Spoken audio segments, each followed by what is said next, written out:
Jimmy on the beat, boy.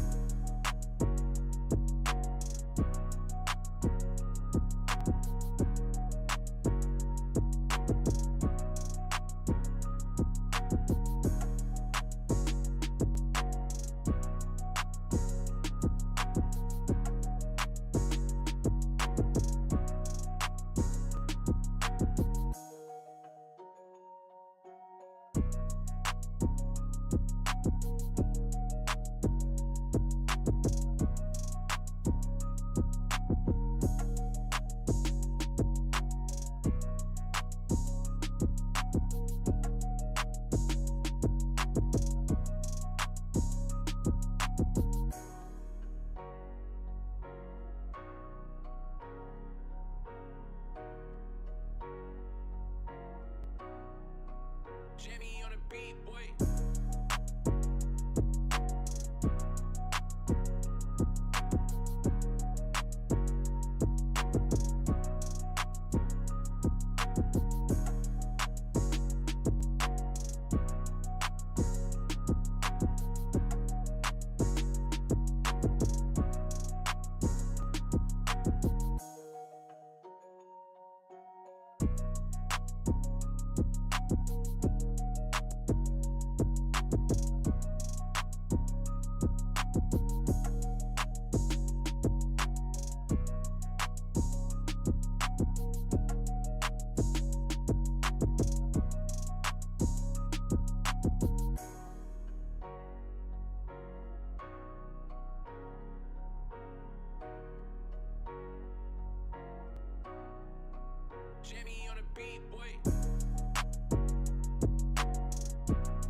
Everybody, welcome to the Gin College Podcast. I'm your host, John J. II, here with Cody Almasy and Branden Smith.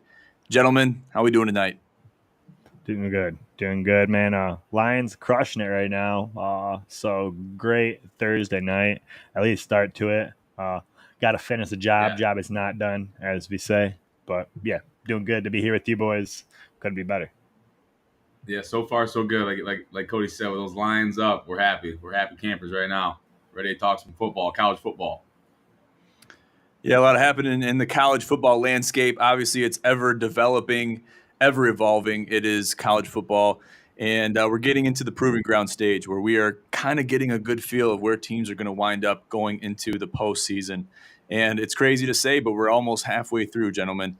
This is nuts. I remember being outside in my front yard. Smitty was in attendance. We were watching Michigan State against CMU. And next thing you know, we're here in week 5. So it's lightning. It's lightning.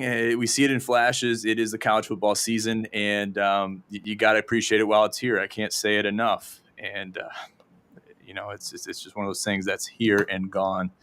So very exciting stuff, exciting times, a lot developing. Hot takes, as per usual, are very prevalent here on the GCP, and we're looking forward to getting into each and every one of those. Real quick, I got to give a shout out to the sponsor of the night, On Pouches. So I don't discriminate. I play for both teams. Yes, I do Zins and et al. I do a couple of the different varieties. And Cody is presenting the On Pouches there. The coffee, the 4 milligram, obviously gets you through the day. A little bit of Java flavor. It feels like you just went through the drive-through at Starbucks and got a frappa mochaccino, and maybe even threw some pumpkin spice in there because it is fall and 'tis the season. So Just wanted to throw that out there. But Cody, give us a lowdown. What are we looking at in Week 5 going into the college football landscape? A lot going on. What are we looking at this week? Yeah. Well, in week 4, there's starting to be some meaningful games being played. It's still early, third of the way through, almost halfway there, 4 games in. I have a 12-game season. We'll call it a third, but some meaningful games being played and kind of a playoff game for one of these teams. The Ohio State Buckeyes defeat the Notre Dame Fighting Irish 17-14. Epic conclusion. The Buckeyes score with a second on the clock, and I say it's a playoff game. I'm talking about Notre Dame because they don't really have a conference that they belong to, so there's no making it to a conference championship and cementing your resume. So these games against Ohio State, they're going to play USC here soon, and then they'll play Clemson eventually. So those 3 games. If you're Notre Dame and you're independent, you have to leave a good mark. I mean, they played well, but it's still a loss on the win-loss record, and it's going to be a tough one to rebound from. And we'll look at their upcoming games soon, but it doesn't get a lot easier for the Irish. What were your guys' main takeaways from that game on Saturday night? Very, very tough loss, Cody, like you mentioned, and also being independent, not having a conference championship to fall back on. A game that Notre Dame probably should not have lost, and now they are on the outside looking in. Essentially, they have to win out, of course, and they're going to listen. They got to hope that they beat Duke this weekend and move on, move forward. Eventually, we'll be playing Southern California. But they've got to hope, they've got to pray that they start dominating some teams and get to the end of the season with only 1 loss, and hoping that some of these other higher echelon teams, these top 5 programs, end up losing.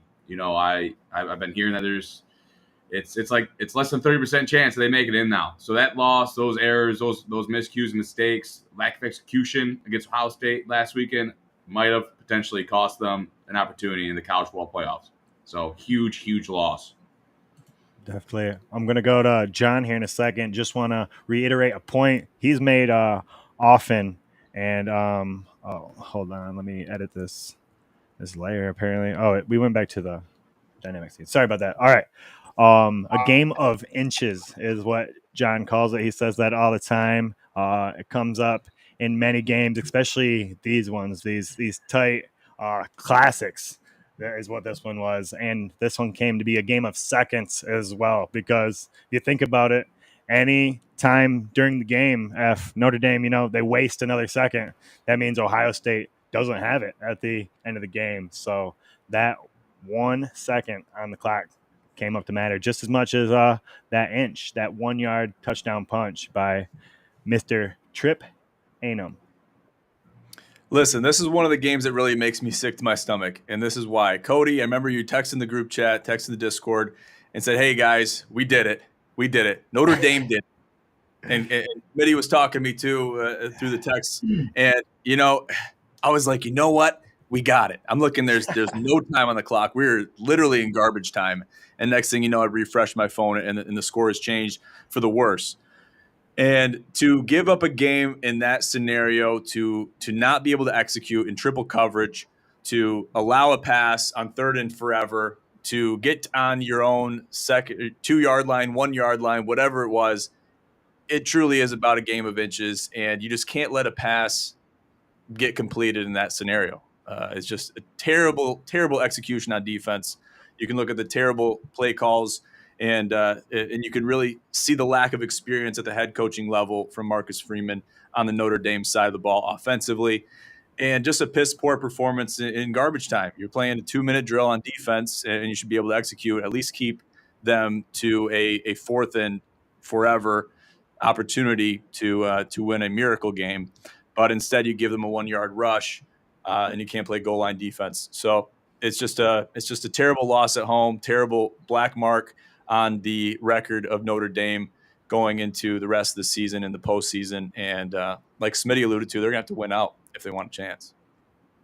Yeah, it's one of those games over the weekend here that they're just going to have to move on from. They got to move on and move forward. We're going to see how resilient the Notre Dame team is.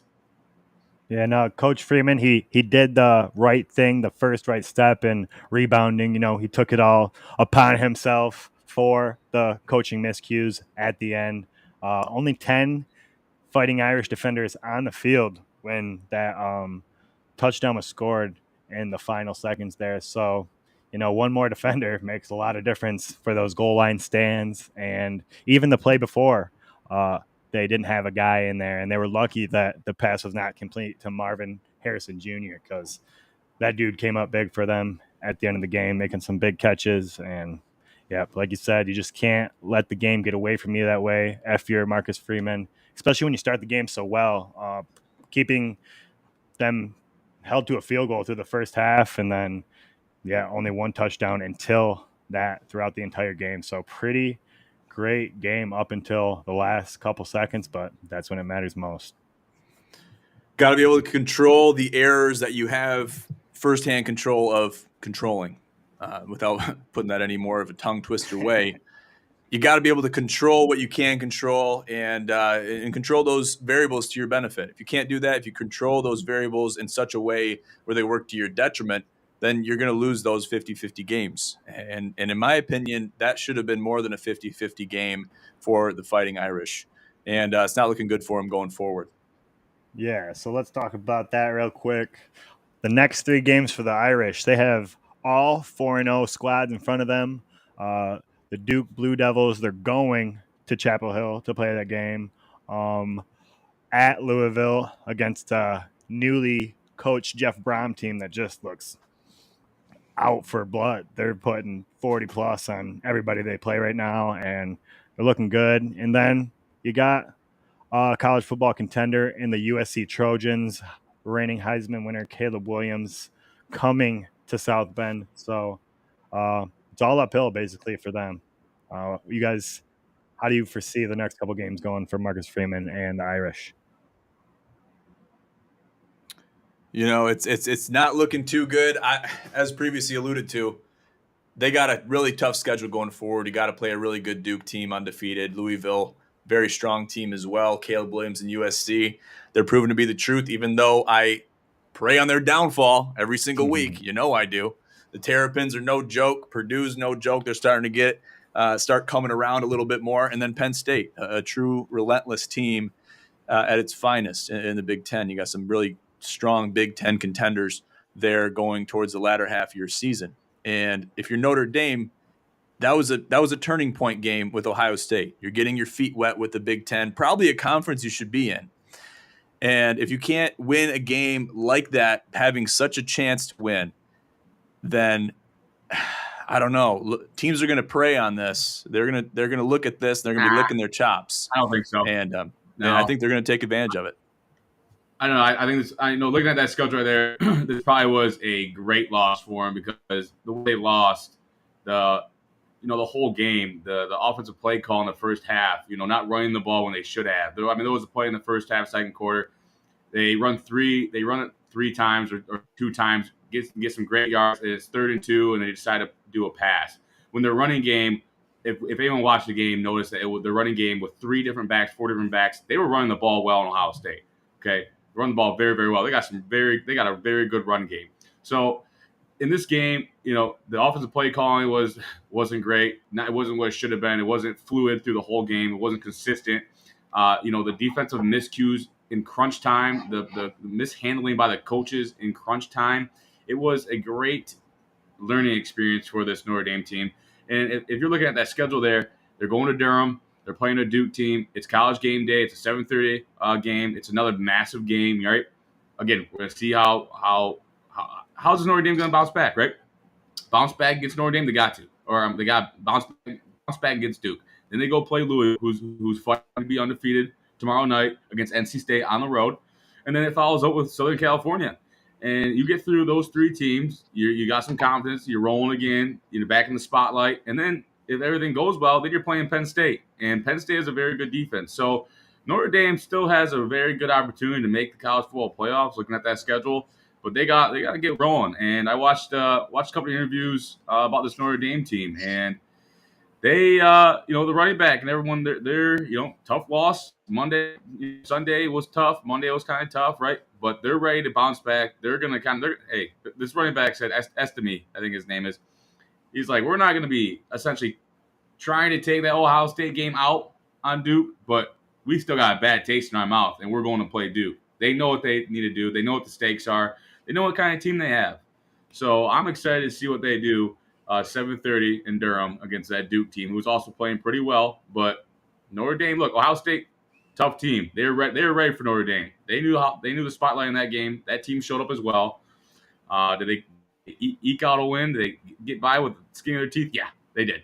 But they showed up, they played, they have playmakers on offense, and I'm excited to see what happens with Notre Dame. I like the team, and I hope they show up this weekend. Hope they get out with a W.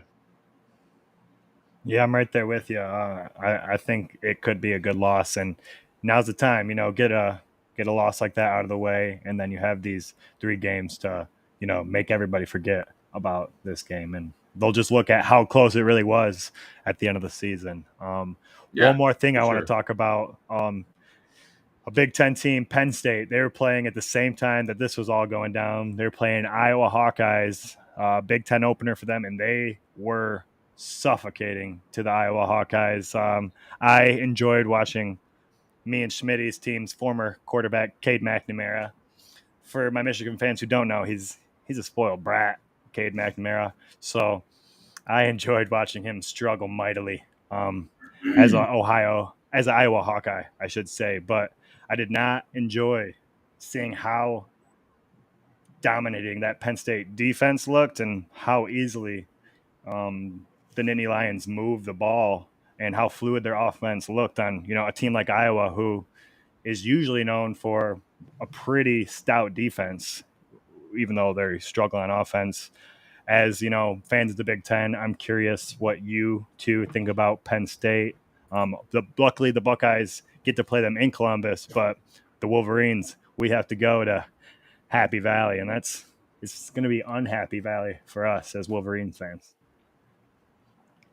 Yeah, Penn State, they're going to be a force to be reckoned with. And Coach Franklin over there, he's doing big things. He's fixing those errors, and he's making this Penn State team a team to be reckoned with, especially in the Big Ten, but also nationally. And they're not to be messed with. They're not to be taken lightly. And I'd be worried about them no matter what, especially if you're playing in Happy Valley. You're going to have to really dial in if you're going to want to contend in that environment. Yeah, look, Penn State right now is all defense. Look, they beat up on an Iowa team that I don't really have too much respect for. They won't be ranked by the end of the season. They played West Virginia, beat up on them first game of the year. Illinois, not a great team either offensively, struggled in that game. So, for Penn State, the only thing I really am looking at for those guys is just how tremendous their defense is. That quarterback, what's his name, Cody? I'm forgetting his name. Drew Allar. They're really high on him over there in Pennsylvania. Yeah, he's a good runner. He's still a young quarterback. Look, the team's going to grow over as the season progresses. But when you have a great defense, you have an opportunity. And again, even with Michigan, I think they're a little lackluster in their offensive play. So, yep, going to Penn State, I'm sure they're going to have a whiteout. They're going to be loud as heck as always. It's what we live for here in this college football atmosphere. It should be a great scene, that's for sure. Just reminds me of that viral YouTube video they got. It's Shea Patterson, Michigan team, and our offense. He's hiking the ball, and we get a false start first play of the game because Happy Valley is going absolutely batshit crazy. Yeah. And it's great for football. It is, man. Can't wait. Steer the conversation back to John here, make him do a little bit of talking and talk some Michigan State Spartans as they find themselves coachless as Mel Tucker era is officially over, fired with cause from the university earlier this week. And the question is, where do you go from here? So I think we could all see the writing on the wall. We could see where this team was going. We could see where they were going with Mel Tucker. We even took to the campus of Michigan State this past weekend at the Maryland game, and we basically begged the question: is Tuck coming or not? And it kind of came to the point where the answer was very evident amongst the student body at Michigan State, and we could notice that. We could see it. The writing's on the wall. It's all been made public information, and the answer is very clear. But the question is now is where do they go from the head coaching position? Obviously, you have the option of going with Harlan Barnett, an in-house hire and a longtime coach at the university. And same with Mark D'Antonio. He's been thrown in the conversation as well. I've mentioned multiple times on multiple occasions on this show why that is a bad idea. Basically, he took the Mel Tucker method in a lot of ways, but maybe in a different context. He came and went. But what he did is he took the money and ran. And that just leaves a bad taste in my mouth. I don't think that's somebody we want to be back. And I mentioned how he might have resented that decision. And kind of you saw him in photo opportunities with Tom Izzo. You've seen him at tailgates, getting a hot dog and some potato chips. But regardless, he stuck close to the university. He stayed in the area, and obviously he's going to be a candidate to at least be on the sidelines. You could see him on the sidelines this past weekend at the Maryland game at home, and he didn't look too happy. He looked tired. He looked like he didn't want to be there anymore. So you got some other options. You got Bill O'Brien. He's the New England Patriots OC. Obviously done some good things over there. You're looking into the NFL. And you're looking everywhere. You're looking you're picking at straws here to see who you can get. You got Sean Lewis, the OC over there at CU Boulder, coaching over there with Coach Prime. You got Mike Elko, which has been a popular candidate over there at Duke, undefeated team, doing great things over there. But there's a lot of different candidates on the table. Who will they go with? Will they go with an in-state hire, an in-house hire? It's really up for debate right now. Nobody really knows. Nobody can tell. But this is the one thing I will say. And as far as the Mike Elko situation is concerned, he's building something great in the ACC at Duke with the Blue Devils. And I don't know if you really want to take that away from him. Does he have an opportunity? Will it be presented to him? And if it is presented to him, will he take the bait and jump at it? Because he could say, hey, you know what? I like what I'm building over here at Duke, but I can't pass this opportunity up. But if it was me, and obviously it's not me, but I think about it as from a loyalties perspective. What did I build? What did I work day in, day out, sleepless nights to build this team to an undefeated team? Obviously, it's still somewhat early in the season. We still have a lot of proving to do with our team, but we're off to a hell of a great start, with Duke. And do I want to jump ship and leave this team to the Wolves and pull a Coach Kelly move? I guess he could, but I don't know. I don't advise for that, but obviously, as a State fan, I wouldn't be too opposed to it, just proving what he's built over there at Duke in such a short amount of time. But yeah, what do you guys think? I think, the philosophy going into it is you're buying a new car. Do you want to go get the nice sports car, or do you want to play it safe and get the family sedan? They went and paid the sports car fee for Mel Tucker, and it turned out that car was stolen, and they're not really going to get anything for it. And are they going to be shy of that maybe happening again? They're definitely going to be vesting their guy a lot more. I'm sure they did it with Mel Tucker, but just a crazy situation. And you don't have a sports car anymore. So do you go back into the budget? Do you go ask your wife, can we afford another Lambo, or do you play it safe and get the minivan? I say you pay for Mike Elko because it's college football now. You can't really take a step back. If you do and it pays off, it'll be huge. But I think you got to take the gamble. You got to keep your program, at that 11 win mark that they were 2 years ago. You got to regain that momentum. And if Mike Elko can turn a basketball school and a little bit of a football school, you get the Cameron Crazies rushing the football field, you're working with some heat. 100%. Smitty, what's your take?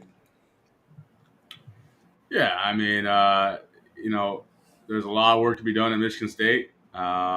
It's still a prominent school with a lot of history, and still we're bringing in a lot of recruits.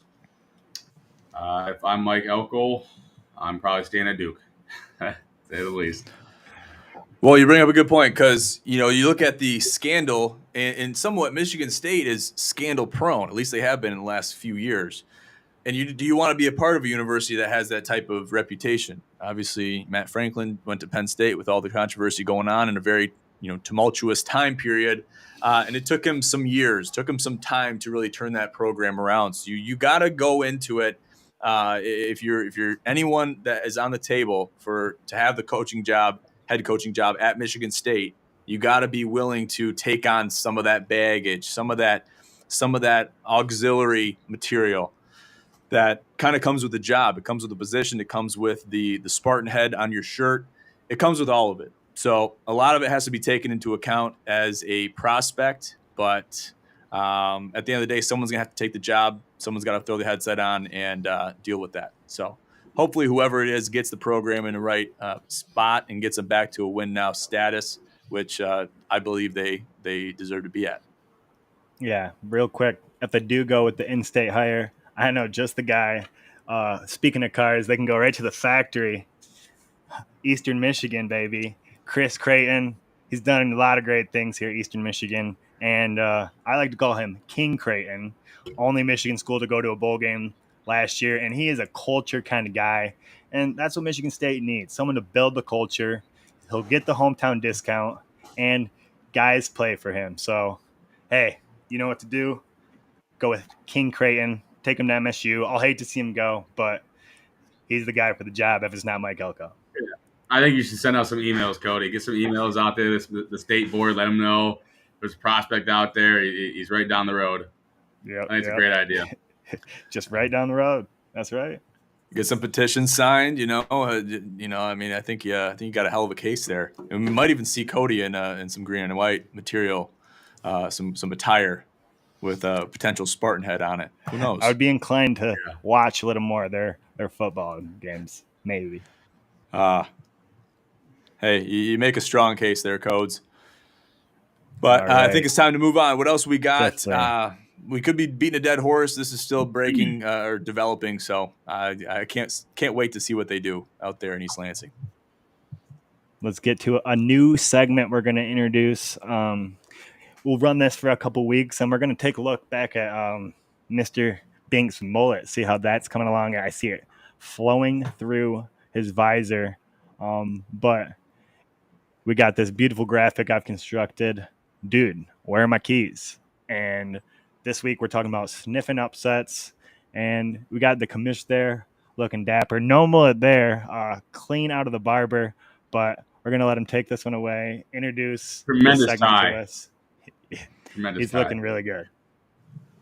Thanks, gentlemen. So, where are my keys? Where are my keys? What are my keys to sniffing upsets? One of my favorite pastimes. One of the things in sports betting that I like to say I have a knack for. I've spoke about it publicly. I've talked to Smitty about it. I've talked to Cody about it. Talked to many people about it. And how can you sniff an upset? Because what an upset does, usually you're going to have plus money with a money line bet. Even if you're taking a teaser spread or maybe even a spread that's not that admirable, you can say. How do you sniff those spreads out? How do you sniff those upsets out to bolster a parlay? Maybe it's just a straight bet or whatever. Maybe you're just looking to sniff an upset for the sake of it. There's a lot of different aspects to look at. So let's just go ahead and dive into the first one here.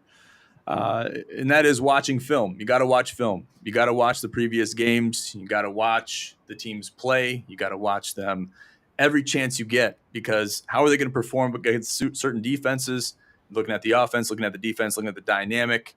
And there's a lot that goes into watching film. It can be very daunting. It can be very time consuming. But what are you looking for? What I usually look for is the intangibles, the things that you can't measure on a stat sheet, the things that you're not going to see on a box score. And that is playing with a Mamba mentality. Can you do that? Can you take a hit and bounce right back up like a case of Jiffy Pop and basically get up and take another hit? If you can do that, then great. Those are the intangibles I'm looking for. So team chemistry is obviously big, but we're going to get into that shortly. But you're looking at team dynamic. You're looking at how are they going to perform, and you can only do that by watching film. What's number 2? Study tight spreads. So when you're studying tight spreads, you're going to see opportunities. You're going to see opportunities arise because chances are Vegas is riding one team more than another, and there could be some wiggle room there, and they could be very wrong. They could be slightly wrong, and you could be right. So looking at those tight spreads, obviously you might want to do that first. I would say do that first and then maybe study film. But if you're studying film on a team, been following it for a couple weeks, then you could have an opportunity there to then compare them to a tight spread once that arises. You're going to have teams that you're looking at week after week, regardless of if they have a tight spread or not. And a lot of times they're going to be plus points. So they're going to be an underdog most times anyways, but you're waiting for them to show that opportunity to you. What's number 3? Team chemistry. Team chemistry, team chemistry. You got to watch for team chemistry, both on the offensive side of the ball and the defensive side of the ball. Watch them on the sidelines. Watch how they interact with coaches. Watch how they interact with other players. All these things are very, very important. And you got to watch for them. You can see them. You can see them in the social cues. You can see them in the interactions from watching film. All these, as you can probably tell, go hand in hand with each other, and they can all be used simultaneously when trying to sniff the upset. And upsets are more prevalent, more possible than ever before. And maybe you might think, oh, it's dwindling out. Vegas is getting smarter. We're getting a little bit deeper into the season, but they're still going to present themselves to you. And you can even go back and look at stat sheets of how many upsets happen and occur every single week. Look at that. It might be a lower tiered game, might be more of a fringe team, lower FBS team that you might not have watched a whole lot or might not be playing in prime time, but these upsets are happening more than you think. So it's all about finding them and sprinkling them into a parlay to try to boost your odds. Definitely. Because, you pick all the surefire picks in a 5-6 leg parlay. You even buy a couple points one way to make it seem, more of a lock. But there's always those upsets, and that's what we're sniffing for. And they happen every single week. It sure does. And you can even get deeper into it with how many legs you want to play with. But we could be getting in the weeds a little bit there. Smitty, what do you got? I just say you got to watch out for those dogs. Hey, speaking of upsets, who do you got this weekend there, Butch? What are you looking at? What do you got for an upset? Give us one. Cody's got to give us one, and I'll give you guys one as well. How would you start us off then, Smitty? No. You've got it. Commish, go ahead, Commish. You just gave us the intangibles. You just gave us everything we needed to know. Give us an upset. What do you got? Oh man, I'm looking at a lot of games, man. I want to keep them tight to the vest. So if you guys want to go first, I'll let you do that. But I got to keep mine a little tight to the vest, at least for now. It's still early. We still got a day. We got Friday here. I might release an upset tomorrow. We'll see. But yeah, okay, sure. Got one. Well, I'm gonna go with the 0-4 Virginia Cavaliers. Just gonna throw it out there. 0-4 on the road against Boston College. Boston College is only a 3.5 point favorite. Virginia, some miscues last week against NC State at the end of the game, had a personal foul and stuff like that. Gave them great field position on a kickoff. But yeah, love this freshman quarterback. If you haven't watched Virginia play, you got to watch him play. You got to look at this quarterback. The kid is a freshman. He is tremendous, got great legs, a great arm. So yeah, I'm gonna take Virginia, who's 0-4, to get their first win against Boston College. Look, it's a dog. Boston College is okay. They got a quarterback too that's versatile, dual threat. They're all right. But I just want this Virginia Cavaliers team so badly. This kid, Calandria is his last name. Anthony Calandria. God, the guy's phenomenal, man. He's thrown 6 interceptions, but that's okay. He's a freshman. So. That's building blocks he's laying down, right? Yeah. So give me those boys. Give me those boys on the road. Get the first win. Yeah, if I had to pick one, it's a pretty close one. It is a tight spread game, but Ole Miss, the Land Sharks, are dogs to the LSU Tigers, and yeah, give me Jackson Dart, Lane Kiffin all day, baby. Give me the Tigers, man. Gosh, hey, talk about two teams with just suspect secondaries. Hey, yeah, I mean LSU, they've had they've really fallen off the map. I don't think they've been mentioned since that week 1 or loss against or was that week 1 LSU FSU? Yeah. They haven't really been mentioned in the same breath as some of these other teams, getting no love from ESPN. And I know John enjoys that because Brian Well, that's Kelly's not necessarily a true. ship jumper, if Oh you yeah, will. he walked the And plank. our commish does not like Mr. Jaden, Kelly. Not really. well, Jaden Daniels, he showed out. He showed out against Mississippi State. They talked about him a little bit there. But who they play last week? The Tigers, I don't know, man. I haven't been hip on the Tigers. They have kind of been out of my news cycle, just like the rest of the world's. Well, either way, this is That's gonna be a true. good game. This will be one of those. This will be one of those games for LSU to get some, like get back on the map a little bit. Again, I mean, I think in that game, Cody, that LSU just has a better defensive team. Just they played Arkansas last week, close game, but again, in that game, we got two defenses there that Jackson Dart and Jaden Daniels should have a field day throwing the ball. Definitely. It'll be definitely an interesting one to watch. Not one that many will probably be tuned into, but I think it's a good game to get a feel for kind of the middle of the SEC and how teams outside of Georgia, Alabama, and I mean, Auburn looks okay, but they're still 3 possession dogs to Georgia this weekend. So Oh my gosh, they're gonna get murdered. They don't. I expect Robbie Ashford to start this weekend because your guy, Johnny, transfer Peyton, from Michigan State. What's his name? Peyton Gosh. Thorne. My Yeah, guy. Peyton Thorne. Jeez, you guys. Hey, it's a good thing he's gone. He's terrible. That guy's terrible. So yeah, Auburn's got a lot of questions on that quarterback spot. But Cody, I think that LSU Ole Miss game, that's going to be a good game to watch. I think everyone should be tuning into that game. I think it's a 3:30 game. Maybe it was 6:00 game. But that's going to be a good game. That's going to be a fun game to watch for sure. Dinner time. I'll tell you game. what I'm looking at. I'll sprinkle my upset to you. I'll give it to you. It's still How you developing. following? Good. Still developing. Okay, yeah, still following. Wanted to keep it tight to the vest, and it's still developing. So this is kind of just a precursor for that. I'm looking at Coastal Carolina against Georgia Southern. It's a 7:00 game this Saturday. And listen, Grayson McCall, Braden Bennett, I'm really looking forward to Coastal Carolina doing their thing. They're a strong team, have been a strong team, got a strong coaching core. They're going into it at minus 6.5-point dogs. I'm saying tease it at minus 3.5. Get just past of that, forbidden spread. And I'm going to tease it with plus 3.5. And I think that's going to be plus money. I could be mistaken, but I'm liking that bet. Playing away game under the lights. I like the bet. I like it. And maybe as the week progresses, you might see that spread change, and I might even take a money line. Who knows? So that's kind of what I'm looking at. I'm looking at it right now. Got to watch some more film, but it's still developing. Keeping it tight to the vest. The Chanticleers. I'll let the people know. The Chanticleers and Grayson McCall. Hey, I can't hate it. They got a beautiful field. 6.5 points against Georgia Southern. I mean, yes, Georgia Southern's 3-1, but I mean, come on. Playing some stout D down there in Georgia South, baby. Hey, they got a good defense, but every defense has kryptonite. And if you can put light on it, then they can lose. Well said.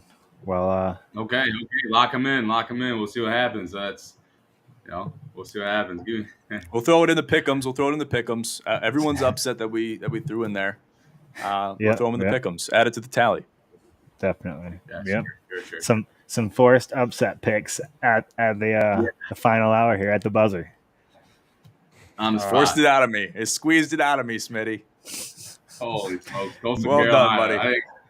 I didn't expect that one. Off the radar. It was definitely out of left field a little bit. But we like that, It's not a top tier game, but that's where you got to be watching for those upsets, because that's where the most upsets happen, is those games, because they're slept on. They're not followed by Vegas. And a lot of people aren't following those games.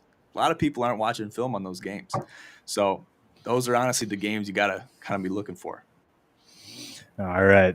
We're bringing it to a close here. One more little graphic for you to signify what the Oregon Ducks did. They got a buffalo mount on their wall in the man cave now, with Coach Prime's sunglasses and hat sitting on top. And Dan Lanning and the Oregon Ducks minced no words. They came to play, and so did the Oregon Duck. He did a lot of push-ups on Saturday, as they brought Coach Prime and the bandwagon Buffalo fans, including myself, kind of reeling back to the earth here. And yeah, now they got to go play USC this week. So no breaks for Coach Prime.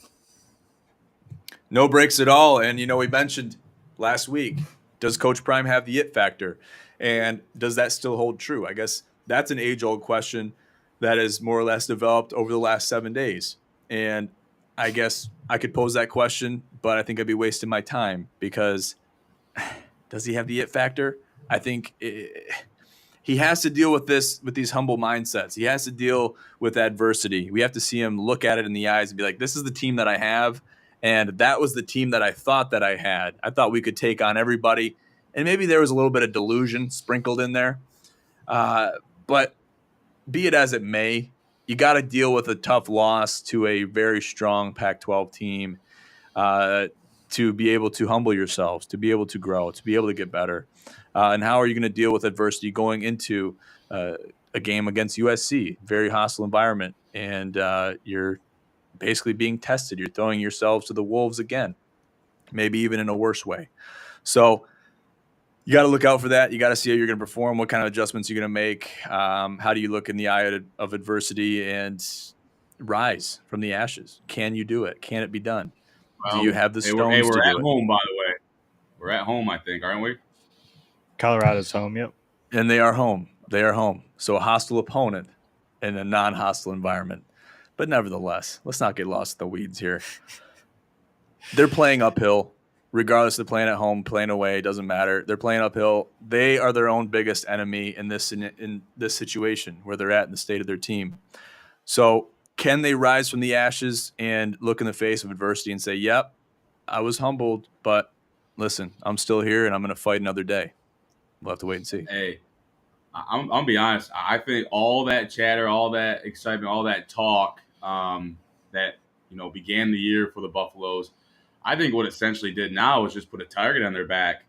If I'm Southern California and I'm going into Colorado and go to Folsom Field at 12 o'clock, we've heard that we've heard it all about Coach Prime and Shadir Sanders and Travis Hunter, who's obviously not playing, but they've heard it all, right? If I'm South Carolina, I keep wanting to say South Carolina, but if I'm Southern California, I want to go in there and beat their ass. I want to go in there and put up some points. Have our offense do what we do. USC defensively, they give up some points. They gave up 28 last weekend to Arizona State. But if I'm USC, and I'm telling you, Colorado's got a target on their back, and they're going to have a target on their back for the rest of the season. Again, Coach Prime has the it factor. They call it coaching. They don't call it. Okay, he's going to have to develop this Colorado Buffalo team and get some more recruits. He wasn't going to do it with his 83 kids that he pulled over from Jacksonville State, or wherever it was, Jackson State. So he has it factor. He's going to get recruits. Again, Colorado, we all just took that big cake. It was a cake that came out of the oven, smelled so good. Everyone loved what it looked like. It was your favorite flavor. It's Coach Prime, and everyone was like, give me a piece of that. We all rode that wave. Now we're seeing what's happening. Yep, but they're going to be a team to be reckoned with. Sanders, the quarterback's going to stay. He's not going to the NFL. We heard what his dad said about all that. They're going to get their asses kicked again. It's only 21.5. I hope USC goes in there and blows them out. I really do, again, hope it happens. I hope USC's defense shows up and sticks it to them, and then Caleb Williams just goes out there and throws for 4 touchdowns, maybe runs for 2. I don't know. Something tells me Smitty's just riding the shit out of USC this weekend.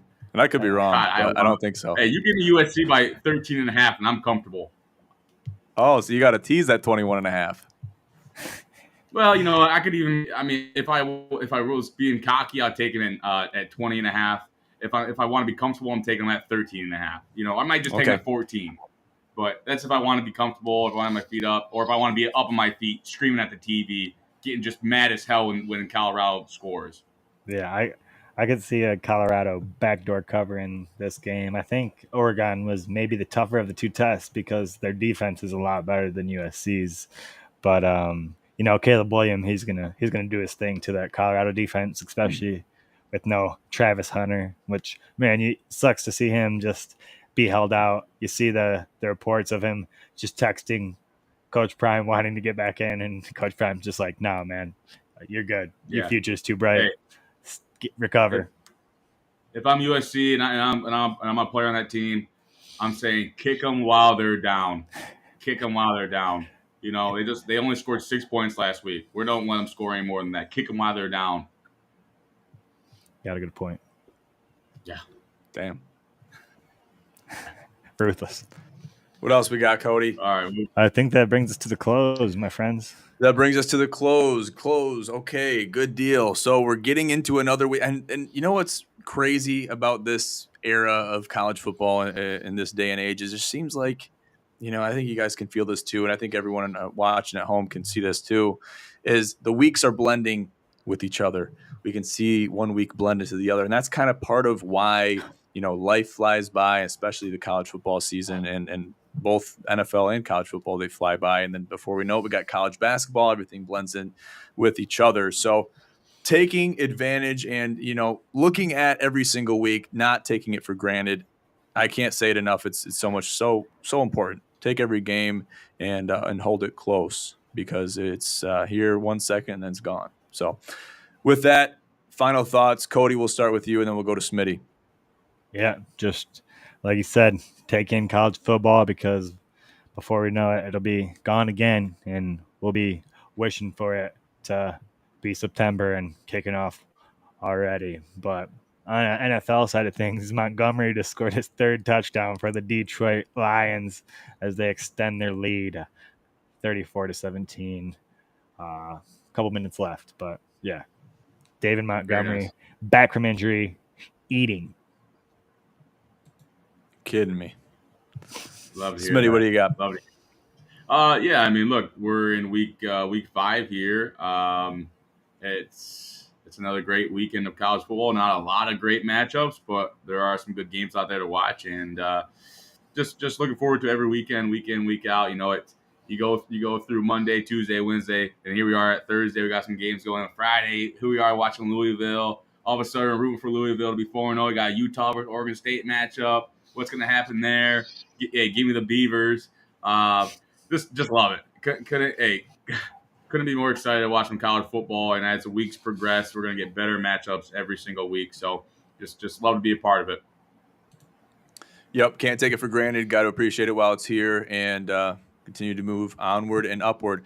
Be sure to check in with us on social media at Gin Sports Network on IG as well as at Gin College, at Gin Pros on Twitter, now X. Be sure to check us out on our website, ginsportsnetwork.com, for all IG posts, updates, and articles for your viewing pleasure and informational expertise. So check out our link tree as well at the bottom of our podcast, and be sure to find all our links on there as Smitty shows me his retro Michigan what is that, crew neck? And then Cody's got the hard hat, repping the Eastern Michigan Eagles. So got to leave it at that. Thank you guys so much for tuning into this episode of the Gin College Podcast. I'm your host, John J. II, here with Cody Almasy and Branden Smith. Have a great night.